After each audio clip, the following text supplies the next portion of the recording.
नमस्कार, मी राधा स्वागत करते तुमचं राधास मॅजिक किचन या आपल्या यूट्यूब चॅनेलवर। तर आज आपण पाहणार आहोत रसरशीत जिलेबी कशी बनवायची, ते सुद्धा अगदी घरच्या साहित्यामध्ये आणि फक्त 15 मिनिटांमध्ये। इथे आपण ही जिलेबी तयार करणार आहोत। पाहू शकता तुम्ही, पाक अतिशय छान असा तयार झालेला आहे आणि जिलेबीमध्ये मस्त असा मुरलेला आहे। तर तुम्ही याच पद्धतीने नक्कीच जिलेबी घरी ट्राय करून पहा। तर ती कोणती आहे पद्धत, चला तर मग आजच्या रेसिपीला आपण सुरुवात करूया। तर सर्वात अगोदर इथे आपल्याला एका कढईमध्ये 1 वाटी पाणी घ्यायचं आहे। यानंतर यामध्ये आपल्याला 2 वाटी साखर घालून घ्यायची आहे। ज्या वाटीने आपण पाणी घेतले त्याच वाटीने इथे आपल्याला 2 वाटी साखर यामध्ये घालून घ्यायची आहे। आता इथे मी 2 वाटी साखर यामध्ये घालून घेतलेली आहे। आता इथे आपण हे चमच्याने थोडेसे मिक्स करून घेऊयात। तोपर्यंत जर तुम्ही आपल्या चॅनेलवरती नवीन आला असाल तर नक्कीच आपल्या चॅनेलला सबस्क्राईब करा आणि सबस्क्राईबच्या पुढचे बेल आयकॉनचे बटन दाबा, जेणेकरून इथून पुढच्या छान छान रेसिपीज सर्वात अगोदर तुम्हाला पाहायला भेटतील। आता इथे 2 ते 3 मिनिटे हे मिक्स करून घेतलेला आहे। आता यानंतर यामध्ये आपण खाण्याचा रंग घालून घेणार आहोत। इथे मी केशरी रंग वापरलेला आहे, तुम्ही इथे पिवळा कलर देखील वापरू शकता। आता खाण्याचा रंग यामध्ये घातल्यानंतर आपण हे चमच्याने एकदा चांगले मिक्स करून घेणार आहोत।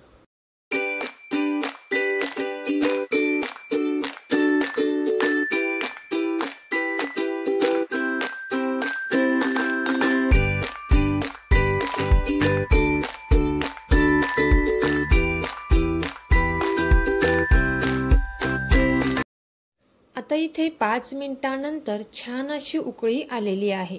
पाहू शकता तुम्ही, या पद्धतीने इथे या पाण्याला चांगली उकळी आल्यानंतर इथे आपल्याला गॅस बंद करून घ्यायचा आहे। इथे पाण्याला चांगली उकळी आलेली आहे, याचा अर्थ साखर ही या पाण्यामध्ये पूर्णपणे विरघळलेली आहे। आता या पद्धतीने बबल्स आल्यानंतर इथे आपल्याला गॅसचा फ्लेम हा बंद करून घ्यायचा आहे। आता इथे मी गॅसचा फ्लेम बंद करून घेते। इथे तुम्ही बोटावर चेक करून घेऊ शकता, पाक या पद्धतीचा थोडासा चिकट असा हवा आहे, जेणेकरून जिलेबीमध्ये तो पाक छान असा मुरला जाईल। आता इथे आपला हा पाक तयार झालेला आहे। आपण हा पाक एका साईडला ठेवून दिलेला आहे। यानंतर इथे एका बाउलमध्ये आपल्याला 1 वाटी मैदा घ्यायचा आहे। आता यामध्ये आपण 2 चमचे फ्रेश दही घालणार आहोत। इथे आपल्याला जे दही वापरायचं आहे ते फ्रेश दहीच वापरायचं आहे। आता दही घातल्यानंतर यामध्ये आपण चवीपुरते मीठ घालून घेणार आहोत। आता आपण हे चमच्याने एकदा चांगले मिक्स करून घेऊयात। 1-2 मिनिटांपर्यंत आपल्याला हे चांगले मिक्स करून घ्यायचं आहे। आता हे मिक्स केल्यानंतर यामध्ये आपण पाणी घालून घेणार आहोत। इथे आपल्याला एकदम पाणी यामध्ये घालायचे नाही, अर्धी वाटी करत यामध्ये आपल्याला पाणी घालून घ्यायचं आहे। आता इथे मी सुरुवातीला अर्धी वाटी पाणी यामध्ये घातलेलं आहे, त्यानंतर थोडेसे पाणी यामध्ये घातलेलं आहे।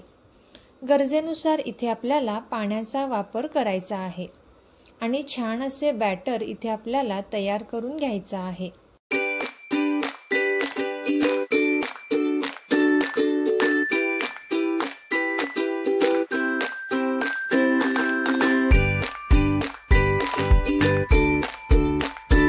आता इथे मी टोटल 1 वाटीला अगदी थोडेसे कमी पाणी वापरलेलं आहे।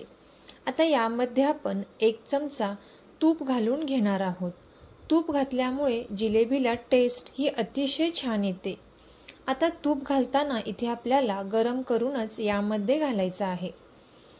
आता आपण हे चांगले मिक्स करून घेणार आहोत। 2 ते 3 मिनिटांपर्यंत आपल्याला हे चांगले मिक्स करून घ्यायचं आहे। आता हे मिक्स केल्यानंतर यामध्ये आपल्याला एक अर्धा चमचा सोडा घालून घ्यायचा आहे आणि यावरती अगदी थोडेसे पाणी घालायचं आहे आणि पुन्हा एकदा आपल्याला हे चांगले मिक्स करून घ्यायचं आहे। पाहू शकता तुम्ही पिठाची कन्सिस्टन्सी खूप पातळही नाही आणि खूप घट्टही नाही, या पद्धतीने इथे आपल्याला हे पीठ तयार करून घ्यायचं आहे। आता इथे आपण हे पीठ तयार करून घेतलेलं आहे। आता इथे आपण जिलेबी तयार करण्यासाठी एका ग्लासमध्ये दुधाची पिशवी घेतलेली आहे आणि आपल्याला ही पिशवी या पद्धतीने वरून कट करून घ्यायची आहे आणि यामध्ये आपल्याला बॅटर घालून घ्यायचं आहे। आता बॅटर घालून घेतल्यानंतर यावरती आपल्याला या पद्धतीने फोल्ड करून रबर लावून घ्यायचा आहे आणि या पद्धतीचा कोन इथे आपण तयार करून घेणार आहोत। तुम्ही ते बॉटलचा वापर देखील करू शकता। आता इथे मी या ठिकाणी वरती छोटासा रबर लावून घेते आणि या पद्धतीचा इथे आपण कोन तयार करून घेणार आहोत।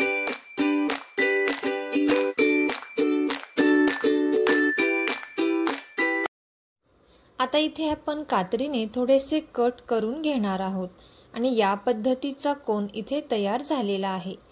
आता इथे आपल्याला जिलेबी करण्यासाठी एका पॅनमध्ये तेल घ्यायचं आहे आणि यामध्ये आपल्याला ही जिलेबी या पद्धतीने सोडून घ्यायची आहे। जिलेबी करण्यासाठी इथे आपल्याला पॅनमध्ये खूप तेल घ्यायचे नाही। आता इथे आपण मंद आचेवरती ही जिलेबी छान अशी तळून घेणार आहोत।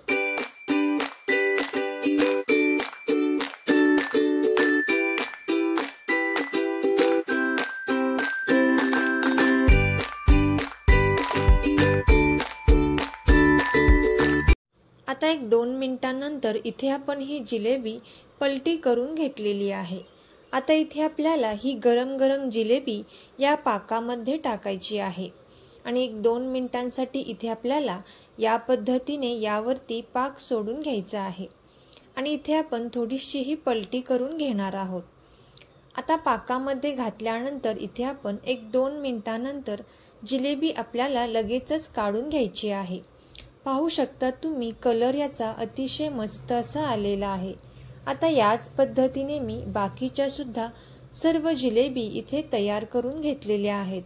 तर तुम्ही सुद्धा ही जिलेबी नक्कीच ट्राय करून पहा आणि ही रसरशीत जिलेबी कशी झाली ती कमेंट करून नक्की कळवा। तुम्हाला ही रेसिपी आवडली असेल तर नक्कीच ही रेसिपी आपले मित्रमैत्रिणी आणि नातेवाईकांसोबत शेअर करा। Thank you.